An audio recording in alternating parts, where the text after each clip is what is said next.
Hey, welcome to the channel. Here in the video, we will share the details for the Nintendo Switch error code 2811-9900. The error reads, the page cannot be displayed due to an error.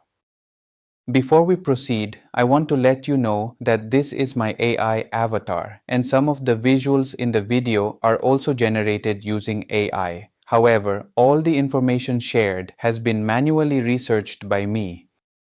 As per our research, the error comes when players try to make purchases on the Nintendo eShop or access their account profile page.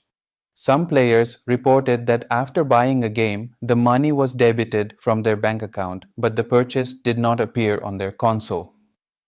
Others shared that this error appeared after changing their Nintendo account region. According to our research, this error is likely caused by account region changes, temporary glitches with the eShop, or outdated console software. To deal with the error, the first thing we suggest is to update your console to the latest version.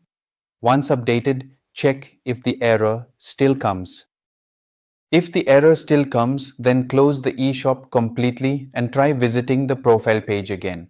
After that, check for the error. If the error still persists, then restart your console. Once it restarts, open the eShop again and see if the error still comes. At last, if the error still continues, then you should contact Nintendo support. Keep in mind that if your account is not in the US region, support might be limited. But still, reach out to them and check if this helps with the error. Thanks for watching. This is all we have for the error. If this video helped, don't forget to like, share and subscribe. Have any questions or issues? Drop them in the comments below. Thank you.